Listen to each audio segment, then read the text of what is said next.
Esto evitará ensuciar el entorno, evitar plagas de roedores y, lo más importante, evitar infecciones y enfermedades. Es un consejo de Polar Comunicaciones.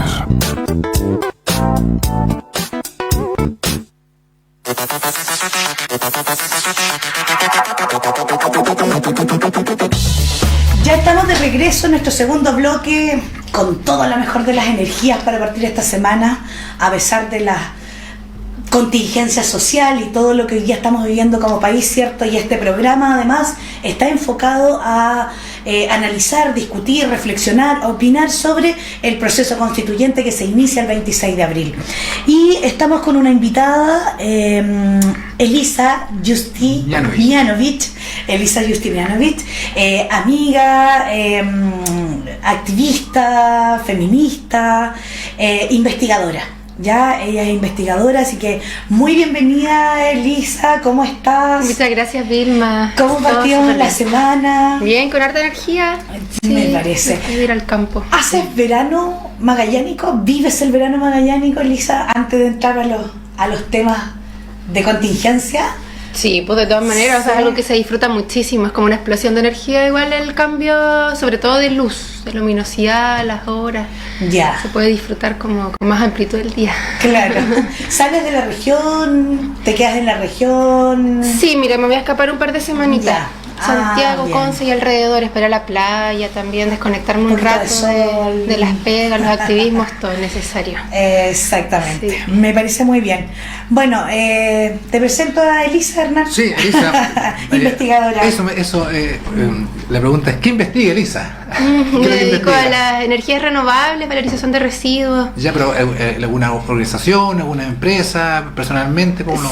Sí, o sea, tengo un proyecto a modo personal, pero también trabajo en un proyecto en la Universidad de Magallanes. Ah, ¿eres de la Universidad de Magallanes? Sí. Perfecto. O sea, ¿tienes un proyecto o eres funcionario de la Universidad de Magallanes? O sea, estoy por convenio, como la mayoría de las personas en la universidad que están en horarios, ¿no? ¿Ya?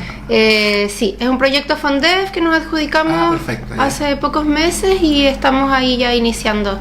Partimos en diciembre. ¿Y cuánto dura este proyecto? 2 años. 2 años, Sí. Largo el proyecto. Largo el proyecto, 2 años. Sí. Ya. Eso, era para saber. Conocer un poquito más a Elisa. Bueno, yo la conozco más a Elisa de los activismos, pero Elisa, un poco adentrándonos ya al nombre del programa, ¿cierto? El verano rumbo al plebiscito. ¿Cómo ves el escenario regional, nacional, en términos a este hito histórico, ¿cierto?, que vamos a vivir el 26 de abril con el apruebo y el rechazo? ¿Cuáles son tus opciones? ¿Tú crees que es necesario un cambio de una nueva constitución? ¿No es importante? ¿Solo la modificamos o la cambiamos? Tantas cosas, ¿cierto?, que podemos analizar desde allí como para adentrarnos a la conversación. Sí, bueno, a ver, creo que todo lo que está pasando es algo que se veía venir. Para la gente que activamos políticamente hace años, era cosa de tiempo que viéramos este estallido social, porque se sentía como una olla a presión, sobre todo en capital. O sea, viajar a Santiago era ver un estado de ensimismamiento, de un estado depresivo, un estado de rabia contenida, un estado de malestar social muy potente, latente, como en los rostros que no se cruzaban en la calle, que te cruzabas en el metro, las reacciones de la gente frente a cosas tan sencillas como que de repente sabes que yo quiero abrir la ventana y yo no, o de repente vas hasta llevar a alguien. Entonces, así como habían estallidos muy individuales, digamos, era cosa de tiempo que en algún momento este estallido convulsionara a nivel de sociedad, a nivel masivo, porque efectivamente se veía viendo hace décadas que había muchos movimientos parcelados, ya sea de la educación, de la AFP, de la salud, etcétera, ¿cierto? Entonces, en algún momento iba a converger toda esa fuerza, toda esa energía, toda esa rabia e indignación hacia un estallido masivo. Entonces, creo que efectivamente lo que estamos viviendo es una falla sistémica. Es como un estado fallido. Más que un estado fallido, creo que ya llegó el término de una estructura, de una forma de llevar un país, ¿cierto? Que no dio buenos resultados, sencillamente. O sea, generó un estado de decepción o de indignación, de rabia, de no ver salida, posibilidades a la vida, a sostener la vida de una forma digna, que colapsó sencillamente. Eso es lo que estamos viendo hoy en día. O sea, sencillamente digo como para darle Sí. una vuelta corta, pero realmente el análisis es mucho más profundo que eso. Entonces, efectivamente, si comprendemos que este estado de decepción, de indignación y de rabia tiene relación a cómo se ha ido llevando el país en términos de políticas públicas, en términos de... O sea, Constitución efectivamente generó un cambio radical en cómo ejercemos dignidad en este país. Porque el momento en que el Estado deja de ser un Estado solidario que asegura una vida digna para sus ciudadanos, para la gente que habita en un territorio, y pasa a ser un Estado subsidiario, es decir, a ver, ya no vamos a asegurar el bienestar, sino que vamos a hacer lo mínimo necesario, que no se pueden hacer cargo los privados. O sea, es una privación de dignidad, una privación de la vida digna. Entonces, efectivamente, yo veo que lo que hay que hacer es claramente cambiar.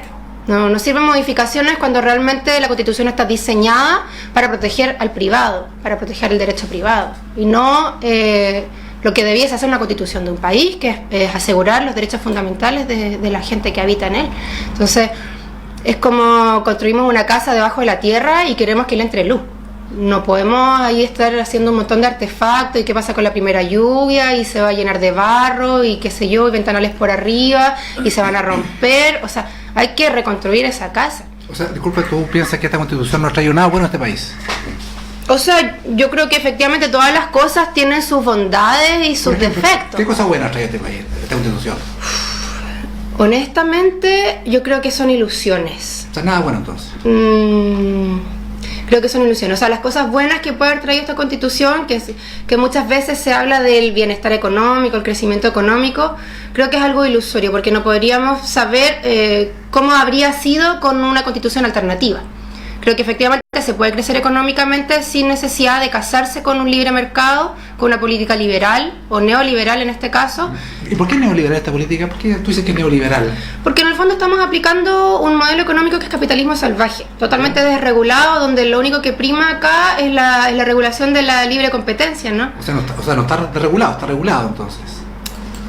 Entre comillas está regulado, porque no hay un Estado fuerte que asegure, ¿cierto? Por ejemplo, precios de vivienda, precios de suministros básicos, vivienda asegurada, salud asegurada. Hay un montón de cosas, ¿cierto?, que no están reguladas, que están en manos de privados y la competencia entre privados para poder perfecto. O sea, tú dices que tener disponibles esos derechos. O sea, la Constitución debería asegurarle a cada familia una vivienda. ¿Eso? Sí, la vivienda yo creo que es un derecho fundamental. O sea, ¿debería regalársela o no es un regalo, porque todos pagamos impuestos. No, se pregunto. Claro. Es que hay una... Siempre se juega con esto, así como que quieren todo de regalo, quieren todo gratis. La verdad es que todas las personas en este país pagamos impuestos. ¿Ya? Impuestos ya sea al trabajo, ¿cierto?, a la renta, impuestos que vienen a las cosas que consumimos, las cosas que compramos en el supermercado. Cada vez que uno recibe una boleta hay un impuesto asociado. El IVA, claro. Entonces, todos esos impuestos se recaudan en el fisco y el fisco debiese asegurar con todos esos dineros recaudados, ¿cierto?, las cosas mínimas necesarias para asegurar un estado de bienestar en su sociedad. ¿Tú crees que alcanza lo que la regulación que hay alcanza? Sí, de todas maneras. O sea, no, hoy en día no, porque justamente está diseñada la Constitución para que se prime por sobre todo el lucro, es decir, el crecimiento de la economía del país, ¿ya? Entonces, de esa manera tenemos políticas que son muy favorables a las grandes empresas, a las transnacionales. Entonces, por ejemplo, favorables en términos de, por ejemplo, los impuestos que se pagan. Acá tenemos un impuesto que es proporcional, no es progresivo con otros países. Pero eso no está en la Constitución. Mira, yo no soy experta constitucionalista, pero el hecho de que se pueda hacer significa que la Constitución lo permite, porque la Constitución es la madre de todas las leyes, el padre de todas las leyes. Para entender entonces, tu concepto es que debería estar en la Constitución regulado en la cantidad de impuestos que debe pagarse. Más que eso, porque eso lo regulan las leyes, la Constitución tiene que permitir que las leyes que están bajo ella, ¿cierto?, lo permitan, que permitan asegurar cosas que son básicas para la vida digna, como la vivienda, como la salud, como la educación, como... ¿Qué cosas entonces tú pondrías? ¿Qué cosas tú pondrías en la Constitución? A ver, ¿cómo tú lo pondrías? ¿Cómo yo lo pondría en palabras súper sencillas? Porque yo veo que tú tienes una idea súper clara, por tanto debes tener también claro cómo pondría una norma constitucional. Es que sí, en términos súper sencillos, es que tiene que asegurar una vida digna y con los derechos fundamentales humanos. Pero eso lo pudiera asegurar la Constitución, pues. Sí, pues lo tiene que asegurar la Constitución. Pudiera lo hace, digamos. asegura el derecho a la vida, a la libertad. Eso está supeditado al derecho privado. O sea, la vida no, la vida no está asegurado el derecho privado. Sí, o sea, es cosa de ver cómo la gente se muere esperando por una atención en los hospitales. O sea que, eso no está asegurado. O sea que una constitución sí le va a asegurar la vida a las personas. Una nueva constitución sí, usted con una nueva constitución no se muere. Asegura el acceso a la salud. Puede asegurar el acceso a la salud, puede asegurar el acceso a la educación, puede asegurar el acceso a la vivienda digna, puede asegurar el acceso al agua, ¿ya? Tener un agua que esté libre para el consumo, para los cultivos, para producir alimentos, ¿sabes? No un agua que esté privatizada. O sea, con una nueva constitución nadie se va a morir en los hospitales, dices tú. Mire, yo creo que es un proceso que toma tiempo. No es algo como que yo voy a cambiar la constitución hoy y mañana ya nadie va a morir en los hospitales. ¿Ya? Es una transición que tenemos que vivir como país y es que realmente tenemos las agallas para poder tomar esto en nuestras manos y cambiarlo. O sea, el punto es, si la constitución te dice que nadie se tiene que morir en este país en un hospital, eso se va a cumplir sí o sí. La constitución no puede asegurar que nadie se muera porque la muerte es parte de la vida. No, en un hospital público. En un hospital público... Yo creo que es que la muerte es inevitable, en algún momento alguien se va a morir en un hospital. Pero por falta de atención yo creo que es algo que absolutamente lo podemos lograr. O sea, estamos desviando más recursos a la salud privada. El sistema se está desangrando en los sistemas privados, tanto educación como salud, como previsión, o sea, saber cómo funciona nuestra previsión a través del sistema de AFP. Está todos esos recursos. Para mí es un desangramiento del Estado, ¿cierto? De los recursos del Estado en manos de privados que están lucrando con los derechos fundamentales. ¿Como cuál? Por ejemplo, educación. Como educación, como salud, como previsión, como vivienda. El 80% de la gente está en FONASA estatal. O sea, el Estado se está haciendo cargo del 80%. Sí, pero tú sabes cuánta gente... O sea, yo no manejo cifras, pero sí soy usuaria del sistema de FONASA. Y tengo súper claro que el sistema público no da abasto y que te derivan al sistema privado. Y eso la Constitución lo va a prohibir. No lo prohíbe, pero asegura. Pero ¿cómo lo asegura? Que tú me dices lo asegura, pero ¿cómo? O sea, de partida, por ejemplo, regulando el sistema. O sea, no puede haber un desfinanciamiento del sistema público para poder asegurar que haya atención al sistema privado. Toda la plata entonces... La plata tiene que estar... O sea, si un sistema privado quiere lucrar con eso, bueno, que se las vea por sí mismo, ¿sabes? Pero no puede... No lo hace porque recibe plata del Estado, recibe financiamiento estatal. Que no nos sirve, perfecto, pero eso no significa un cambio de constitución, significa que cualquier gobierno dice, ¿sabe? Yo a usted privado no le doy más dinero y va todo a FONASA. Es que mientras la constitución permita que eso suceda, eso va a seguir sucediendo. Porque siempre va a haber gente que va a querer pasar por encima de los demás. Y generar un lucro a costa del malestar o de la opresión de otros seres humanos, por falta de compasión, por falta de un espíritu comunitario, por falta de solidaridad, ¿sabes? Que no me importa que me voy, perdona la palabra, pero me voy a cagar a toda esta gente con tal de yo generar más lucas. Y si no hay una constitución que ponga límite a eso, pues entonces va a seguir sucediendo. Es que eso es porque... que no lo regula nadie. Sí, pero ¿cómo le pone límites? Ese es el problema, ese es el punto. Asegurándolo por ley, asegurándolo constitucionalmente. Si esta madre nueva que queremos construir, una constitución nueva, asegura el acceso a una salud pública digna, asegura un acceso a la educación. Solo por ese hecho va a pasar. Tiene que pasar, porque cuando tú cambias la casa, si tú, es lo que yo decía, si sacamos la casa, dejamos esta casa que construimos debajo de la tierra y la empezamos a construir sobre tierra, entonces hay que hacer piezas nuevas, hay que hacer ventanas nuevas, hay que hacer un techo todo nuevo. ¿Sabes? Para que quepa todo aquello, que no puede estar debajo de la tierra. ¿Ya? Eso es lo que... Hay mucho tema y qué bueno que se genere también esta dinámica, digamos, en términos de posturas. Aquí nadie tiene la verdad absoluta en términos de lo que estamos viviendo, procesando y de lo que vayamos a construir dentro de las opciones que tengamos cada uno. Elisa, ¿apruebo o rechaza nueva constitución? Yo apruebo totalmente apruebo la nueva... Obviamente hay que cambiar esa constitución. Ahora, obviamente hay un estado de indignación súper grande con respecto al acuerdo en 4 paredes que se hizo en octubre. ¿Fue en octubre o noviembre? En noviembre. El 15 de noviembre. El 15 de noviembre. Hay una indignación muy grande porque efectivamente hay en este país desde el 18 de octubre, ¿cierto?, un proceso de plebiscito de facto, digamos. Hay una mayoría de la población movilizada, saliendo a las calles todos los días prácticamente. Entonces, es un proceso que debiese llevar efectivamente el pueblo organizado. que se haya tomado un acuerdo a puerta cerrada, sin incluir a ninguna de las personas que están involucradas, a ninguna de las organizaciones que se han levantado a partir de esta movilización, para poder generar algo que tenga que ver con lo que realmente la gente está pidiendo en la calle, mínimo, por decirlo, una falta de respeto. Yo creo que es algo que efectivamente hace que eso sea ilegítimo. O sea, último. Sin embargo, si uno lo ve como un juego de ajedrez, o sea, es la carta que tenemos, es la única carta asegurada que tenemos hasta el momento. O sea, tenemos al menos un proceso que se abre con un plebiscito, luego una elección de representantes, luego con un plebiscito de salida.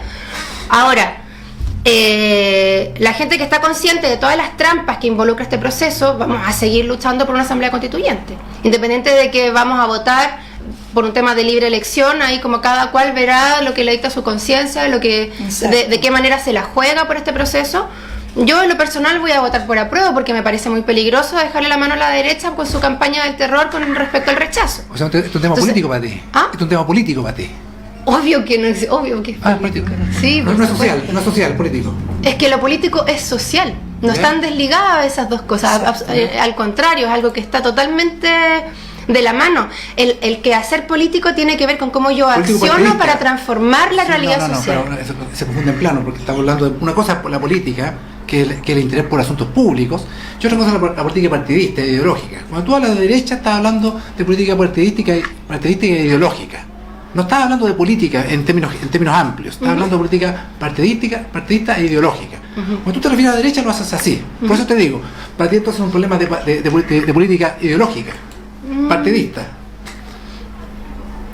Sí, no. O sea, yo creo que efectivamente son conceptos que engloban ciertas formas de accionar en términos políticos. O sea, cuando uno habla de derecha, tienes todo un imaginario, pero que tiene que ver con un devenir histórico de cómo ha accionado la derecha en este país o en el mundo, digamos. ¿Sí? Cuando hablas de izquierda también tienes todo un imaginario, una forma de accionar que se corresponde con una línea de accionar política en la historia de la humanidad también. Pero en este momento va mucho más allá de eso, porque hoy en día ya vemos que en este país se han desdibujado absolutamente izquierda y derecha en términos de como la política dura o la real política que se ha hecho en estas cúpulas de poder.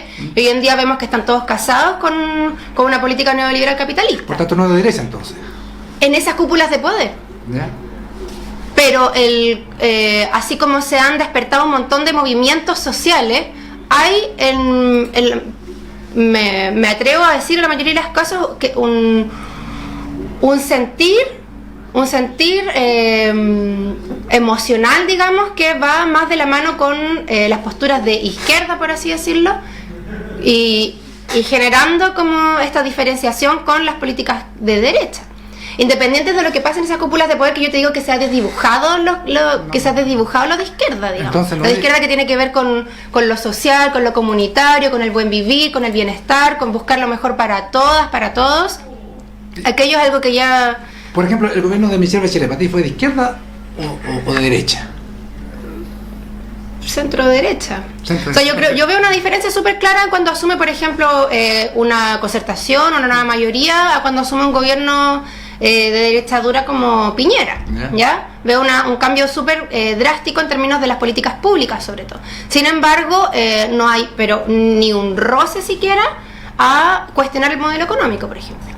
Y eso para mí siguen siendo políticas de, entre comillas, de derecha. O sea, no cuestionarse el modelo que nos tiene así como estamos, ¿ya? Un modelo que es bastante salvaje para con la vida. Estamos arrasando no solamente con la dignidad de las personas, sino que estamos arrasando con nuestra tierra, con nuestra posibilidad de sobrevivencia, a través de la extracción totalmente desregulada de los recursos naturales, ¿sabes? Con tal de crecer económicamente. Es imposible mantener un crecimiento ilimitado si vivimos en un mundo finito. Entonces, mantenernos en esa ilusión es tremendamente peligroso. Y por ejemplo, ¿qué piensas tú que en gobiernos de la concertación se haya privatizado empresas públicas? ¿Cierto? Por eso te digo, pues, por entonces, eso te digo. No serían gobiernos de derecha entonces para tu juicio. No serían gobiernos de derecha, por ejemplo, el privatizar las carreteras. Sí, pues por supuesto, porque siguen también oprimiendo a los pueblos originarios, al pueblo mapuche sobre todo. Claro, la privatización de empresas que son estatales, privatización de recursos naturales, o sea, hay un montón de cosas que se sigue una forma de hacer las cosas sin querer cambiar la estructura de fondo. Entonces, por eso yo sencillamente lo mencioné así como, bueno, derecha, por decirlo simplemente. Pero para mí pasa, o sea, estábamos hablando de algo súper puntual, o sea, apruebo o rechazo. Para mí la campaña que están haciendo del terror proviene de la derecha, por decirlo, pero son mentes que son tremendamente conservadoras, muchas veces un poco fascistas, digamos, como de no querer cambiar las cosas porque están súper cómodos y están sacando provecho de esta constitución y quieren seguir sacando provecho de esta constitución. Pero el fascismo de izquierda. Si el fascismo de izquierda, no ha sido de derecha. Bueno, yo creo que esa discusión se escapa del tema constitucional. Sí, como tú lo mencionas, por eso, que tú lo mencionas, entonces, como se escapa, es que tú lo mencionas, yo no lo menciono. El punto es que nos queda muy poco tiempo, ya no están adelantando, digamos, los tiempos. Quiero leer WhatsApp que están llegando y quiero aclarar también que lo que dije sí fue erróneo en términos el término de verdad. Yo tengo mi verdad. ¿Ya? Y cada uno tiene su verdad y su convicción en términos a lo que está ocurriendo, ¿ya? Y he sido también súper clara en este programa y en mi postura afuera es de aprobar una nueva constitución a través de una asamblea constituyente, y esa es mi verdad y eso es lo que voy a defender siempre. Dice: buenos días, hay un primer responsable de lo que acontece en el país y ese es Sebastián Piñera, el presidente. Dice mala onda, dice el panelista con la invitada, casi un interrogatorio cuestionando su opinión. Después dice: hola, buenos días, excelente programa, es lamentable los disturbios, espero que volvamos al enfoque principal, que es la igualdad para todos. No olvidar también que gracias a los jóvenes estamos luchando para un futuro mejor. Dice 80% de rechazo, dice no, que estás defendiendo un modelo, dice allí alguien, Hernán, por el comentario del primer bloque, que había aumentado el tema del rechazo. Eso es lo que dijo alguien, no lo dije yo, digamos. O sea, aparece eso, digamos, como comentario. Pero... y dice: saludos a Elisa, una muy linda persona. Inviten más seguido a esa mujer, dice. Dice Vilma, hizo una pregunta. ¿Dónde está la pregunta? En las redes sociales, pues no la tengo aquí en el WhatsApp. Bueno, ya estamos cerrando, digamos, este segundo. Acá veo los comentarios en el Facebook de Rumbo al Plebiscito de Radio Polar. Dice Patricia Vargas Bogel: Vilma, pregunta Vilma, ¿qué campaña del terror, esta delincuencia en las calles quemando el país? Dice, pregunta. Y después dice Manuel Gallardo Soto: convención constitucional igual a asamblea constituyente, ¿es un proceso político? Claro que sí. ¿Y es proceso ilegítimo? Claro que no, es absolutamente legítimo. Fue sin duda impulsada por la movilización social, pero la única forma de generar esta reforma constitucional era consiguiendo 2/3 del actual Congreso. Bueno, lamentablemente, digamos, no podemos ir analizando y respondiendo cada una de las preguntas, porque nos queda poquito tiempo, y con nuestra invitada Elisa, quien agradecemos su tiempo, la opinión, la reflexión, el análisis, muy interesante como siempre. Elisa, un mensaje a la ciudadanía, a la comunidad magallánica, desde lo personal, familiar, laboral, desde el activismo. Sí, yo creo que estamos en tiempos de realmente un despertar del sujeto político, o sea, como que realmente tengan el valor de tomar ese poder en sus manos, el poder de la ciudadanía. Dejemos de entregarles el poder a representantes que están allá arriba, sentados en 4 paredes, haciendo cosas a nuestras espaldas. El poder tenemos que realmente tomarlo en nuestras manos y hacernos cargo de esto que ha despertado. Hacernos cargo significa participar de este proceso. Y si realmente estamos en las calles gritando que queremos cambiarlo todo, que queremos dignidad, que queremos salud, que queremos justicia, que queremos todas esas cosas, eso significa, bueno, partamos por esto tan importante que es reconstruir nuestra casa. Sí, aprobemos el cambio de constitución, aprobemos un proceso de asamblea constituyente que por ahora se llama convención constituyente, pero vamos a ver si nos dan o sea, si realmente tenemos esa posibilidad de levantar la asamblea constituyente. Por mientras tenemos el tema de convención, para que no le sigamos entregando ni siquiera convención mixta, para que vamos a permitir, siguiendo teniendo esas intromisiones, ¿cierto?, de la clase política en esto nuevo que queremos construir. Tomémoslo en nuestras manos y aseguremos nuestra vida. Y obviamente desde la postura feminista, que sea plurinacional, que sea feminista, que sea antirracista, que tenga un enfoque hacia los migrantes, que asegure dignidad para todas las personas que habitan este territorio, para todos los pueblos originarios, ¿ya? Multicultural, que sea lo más rica posible, donde quepamos todas y todos. Perfecto. Muy bien, muchas gracias, Elisa, por el debate, por el análisis, la reflexión, ¿cierto?, tan importante hoy día. Nos vamos al corte comercial y vamos a regresar en el tercer bloque del programa con don David Romo. Esperemos. Muchas gracias por la invitación. Así que muchas gracias, nos vemos en el tercer bloque.